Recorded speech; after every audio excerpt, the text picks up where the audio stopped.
이번에 소개할 공포의 존재는 바로 무서운 할매들. 그동안 아빠랑 놀자 귀신 시리즈에 소개된 5명의 무서운 할매들이 있습니다. 아빠랑 놀자 3탄 홍콩 할매, 24탄 그레니, 그리고 36탄에 소개했던 일촌 할매, 터보 할매, 다리 파는 할매까지. 하지만 아직 소개되지 않은 공포의 할매들이 더 있습니다. 첫 번째 소개할 공포의 할매는 바로 4시 할매. 오후 4시 44분 초등학교 4층 여자 화장실의 4번째 칸을 이용하게 되면 갑자기 어디선가 할머니 목소리가 들리게 되고, 자리를 피하기 위해 잠금 장치를 풀고 문을 열어보지만 이상하게도 문은 열리지 않는다고 합니다. 이유는 바로 4시 할멈이 문 밖에서 막고 있기 때문이라고 합니다. 4시 할멈은 1분 동안 화장실 안에 가둬둘 뿐 다행히 신체적으로 피해를 입히지는 않는다고 합니다. 하지만 화장실에 갇혀있는 1분 동안 극도의 공포감을 느끼게 된다고 합니다. 두 번째 소개할 공포의 할매는 바로 허공답보 할매. 허공답보란 하늘을 자유자재로 날아다닐 수 있는 능력을 말합니다. 허공답보 할매는 이름처럼 하늘을 마음대로 떠다니기 때문에 아무리 높은 층에 사는 아이도 찾아가 공격할 수 있다고 합니다. 허공답보 할매에 대한 이야기가 하나 있습니다. 한 아이가 집에서 공부를 하고 있었습니다. 그때 창문을 두드리며 한 할머니가 길을 물어보는 것이었습니다. 아이는 다행히 알고 있는 곳이기 때문에 할머니께 길을 알려드렸습니다. 할머니가 물어본 곳은 같은 반 친구가 사는 아파트였기 때문입니다. 다음날 학교에 가자 어제 길을 알려준 곳에 사는 친구가 학교에 나오지 않았습니다. 선생님은 친구가 안타까운 사고로 하늘나라에 가게 되었다고 했습니다. 그날도 학교를 마치고 집에서 공부를 하던 아이. 창문을 두들며 어제 봤던 할머니가 또 길을 물어봅니다. 이번에 물어본 곳도 다른 친구가 사는 아파트였습니다. 아이는 길을 알려주면서 무슨 일로 가시냐고 물어봤습니다. 하지만 할머니는 알 것 없다며 사라졌습니다. 다음날 학교에 가자 어제 할머니가 물어보던 곳에 살던 친구가 또다시 학교에 나오지 않았습니다. 아이는 길을 묻는 그 할머니가 친구들의 사고와 관련이 있을 거란 생각이 들었습니다. 그리고 그때 아이는 소스라치게 놀랐습니다. 왜냐하면 아이의 방은 2층이기 때문에 밖에서 창문을 두드릴 수 없다는 걸 깨달았기 때문입니다. 아이는 겁에 질려 집으로 돌아갔습니다. 방 안에 들어온 그때 또다시 창문을 두드리는 할머니. 아이는 할머니에게 오늘은 길을 알려주지 않겠다고 말했습니다. 그러자 할머니는 말했습니다. 괜찮단다. 오늘은 널 찾아온 거란다.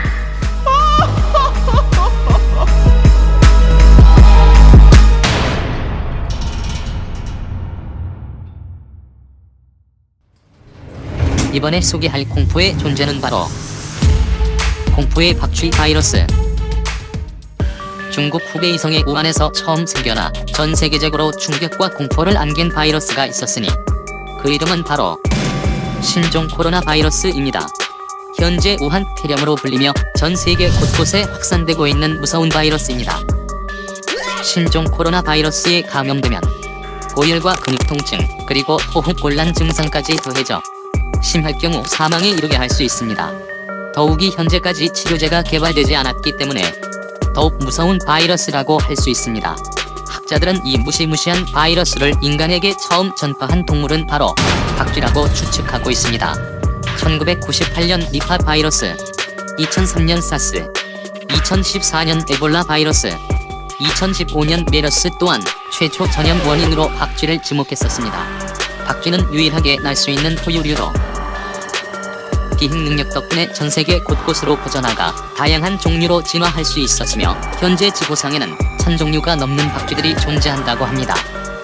주로 곤충이나 해충 그리고 과일을 먹으며 초음파로 물체를 탐지하는 능력을 가지고 있기 때문에 밤에 자유자재로 날아다니며 활동할 수 있습니다.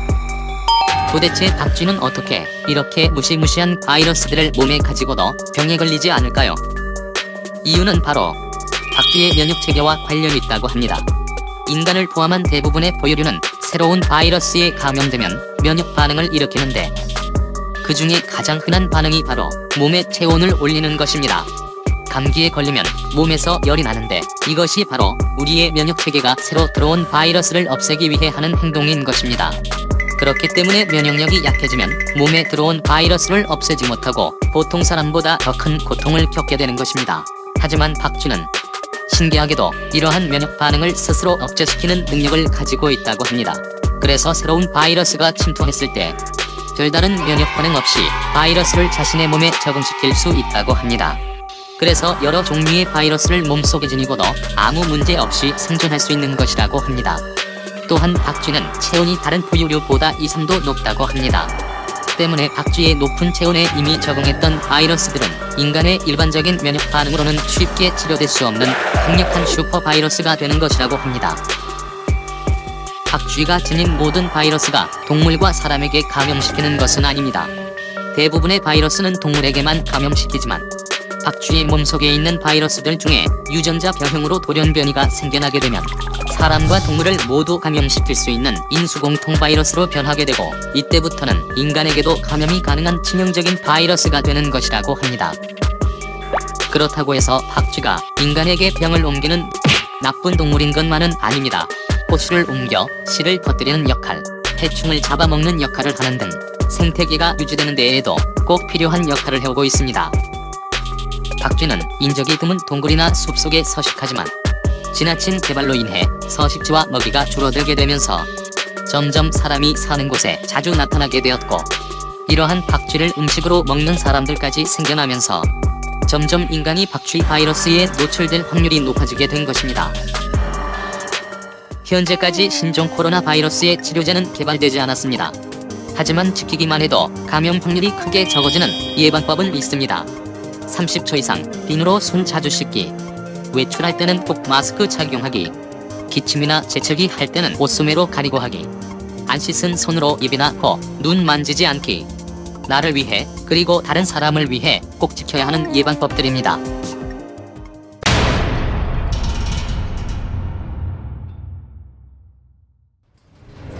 이번에 소개할 공포의 존재는 바로 아파트 거인. 늦은 오후 지나가는 사람 한 명 보이지 않는 조용한 아파트 단지. 혼자 집에서 TV를 보던 아이가 있었습니다. TV를 보던 아이는 갑자기 거실이 어두워지는 것을 느끼게 됩니다. 누군가의 시선이 느껴진 아이는 창밖을 바라봤습니다. 그때 자신을 뚫어지게 쳐다보고 있는 거대한 얼굴을 보게 됩니다. 아이가 놀라며 소스라치자 사람인지 괴물인지 모를 그 거대한 생명체는 손으로 아이를 집에서 꺼내 통째로 입속에 넣어버립니다. 그리고 지나가던 한 남자가 그 끔찍한 모습을 목격하게 됩니다. 남자는 경찰에 즉시 신고했고 출동한 경찰에게 키가 엄청나게 큰 사람이 아이를 삼켜버린 뒤 사라졌다고 말했습니다. 남자는 거인이 아파트 뒤쪽으로 사라지자 곧장 따라가 봤지만 거인은 온데간데 없었다고 했습니다. 마침 그곳에 서 있던 아이에게 방금 커다란 사람이 걸어가는 것을 못 봤냐고 물었더니 아무것도 못 봤다고 했다는 것이었습니다. 얼마가 지나지 않아 근처 아파트 단지들에는 혼자 집에 있던 아이가 실종되는 사건이 하나둘 생겨나기 시작했습니다. 그때부터 사람들 사이에서는 집에 혼자 있는 아이를 잡아먹는 거인에 대한 괴담이 생겨납니다. 사람들은 아파트 거인이라고 부르기 시작했습니다. 아파트 거인은 이름처럼 키가 아파트 10층 높이인 30m 정도 되는데 아이나 어른, 때로는 노인의 모습으로 나타나기도 한다고 합니다. 아파트 거인은 조용한 아파트 단지에 주로 나타나며 조용히 베란다 밖에서 집을 관찰하다가 아이가 혼자 있는 것을 확인하게 되면 그대로 손을 넣어 잡아간다고 합니다. 아파트 거인은 보통 때는 일반 사람의 모습을 하다가 주변에 사람이 아무도 없을 때 거인으로 변해 돌아다닌다고 합니다. 만약 자신이 살고 있는 곳이 아파트 거인의 키보다 높은 10층 이상에 살고 있다고 해서 절대로 방심해서는 안 됩니다. 왜냐하면 아파트 거인은 자신의 키보다 높은 층은 아래층을 하나씩 없애버려 자신의 키로 맞추기 때문입니다. 아파트 거인에게 살아남는 방법이 있는데 바로 아파트 거인이 자신을 쳐다보고 있을 때 누군가와 함께 있는 척을 하면 순식간에 아파트 거인은 그 모습을 감춘다고 합니다.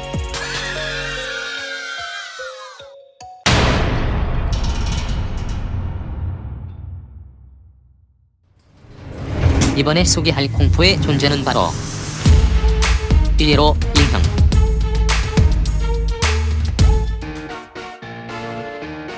생일을 맞은 한 소녀가 있었습니다. 엄마 아빠는 소녀의 생일을 진심으로 축하했지만 주인공인 소녀는 아무런 표정도 짓지 않았습니다.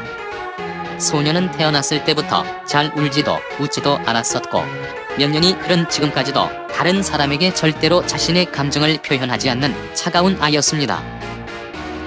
엄마 아빠는 소녀에게 생일 선물을 사주기 위해 장난감 가게로 향했습니다.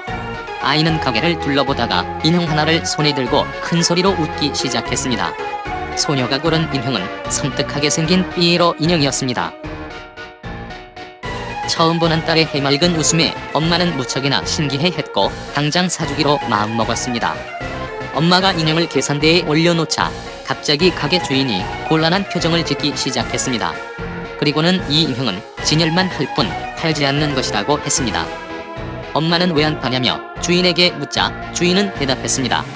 예전에 어떤 사람이 가게에 찾아와 돈을 건네며 자신이 만든 인형을 가게에 진열해달라고 했는데 대신 절대로 다른 사람에게 팔지 말고 인형들 사이에 진열만 해달라고 부탁했다는 것이었습니다. 주인은 이유를 물었고 그 사람은 이 인형과 단둘이 있게 되면 뭔가 불행한 일이 생길 거라고 말하며 떠났다고 했습니다.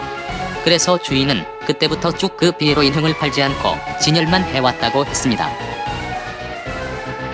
하지만 소녀의 엄마는 웃을 줄 모르던 자신의 딸이 그 삐에로 인형을 보고 처음 웃었다며 비싸게 팔아도 살 테니 꼭 좀 팔아달라고 사정사정했습니다.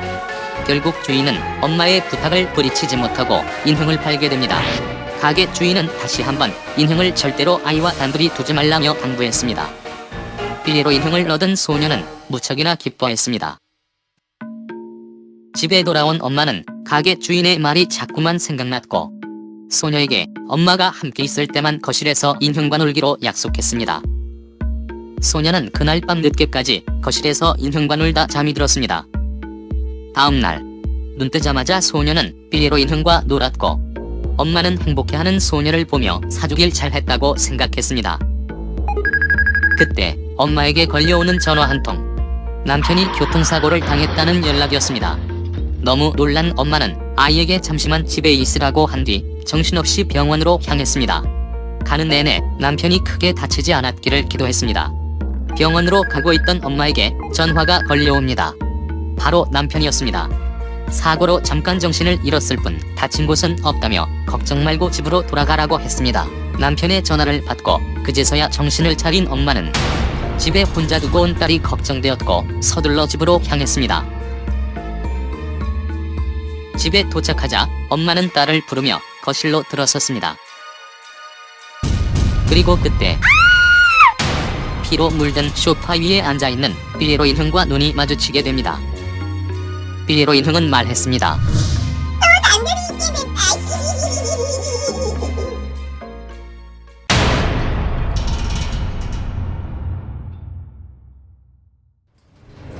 이번에 소개할 공포의 존재는 바로 다른 세계로 가는 엘리베이터.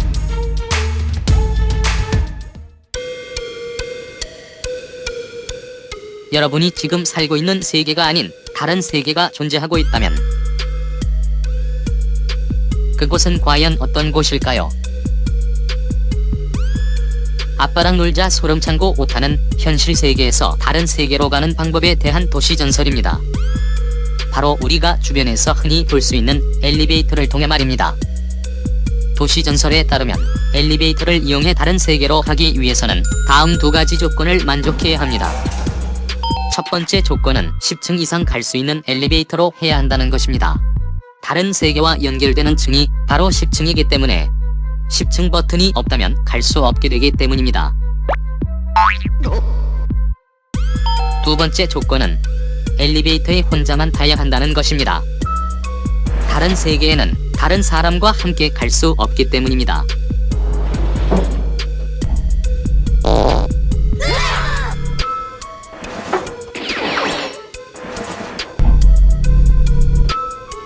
두 개의 조건이 완벽하다면 이제 다른 세계로 가는 방법을 시도해볼 수 있습니다.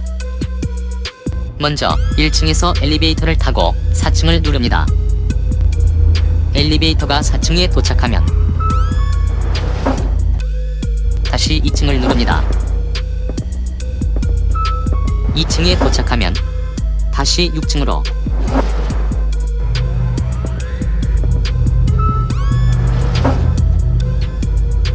2층에서 다시 2층으로, 2층에서 다시 10층으로 이동합니다.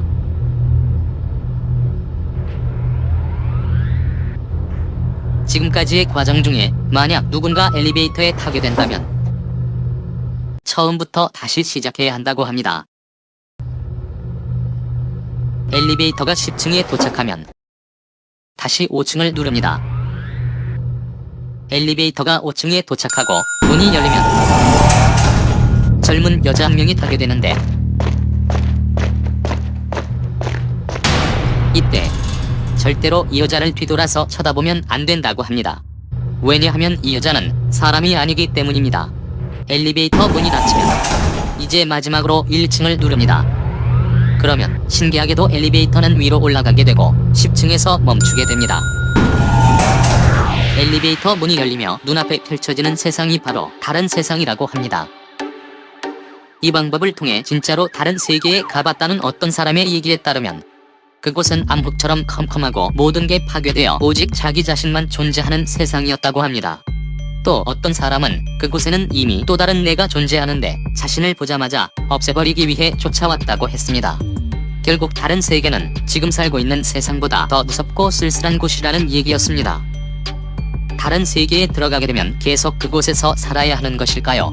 여기 다른 세계에서 지금 살고 있는 세계로 돌아오는 방법이 있습니다. 다시 타고 왔던 엘리베이터로 돌아와 똑같은 순서대로 엘리베이터를 움직입니다. 4층, 2층, 6층, 2층, 10층, 5층으로 이동한 뒤 마지막으로 1층을 누르면 엘리베이터가 10층으로 이동하게 되고, 그 사이에 7층이나 9층을 누르게 되면 엘리베이터가 다시 1층으로 이동한다고 합니다. 그리고 문이 열리면서 눈앞에 현실 세계가 나타난다고 합니다.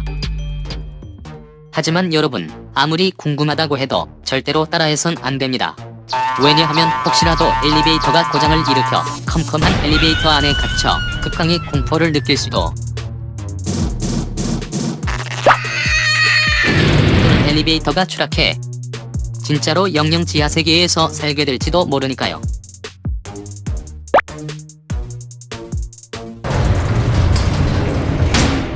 지금까지 아빠랑 놀자 소름창고 5탄 다른 세계로 가는 엘리베이터 편이었습니다.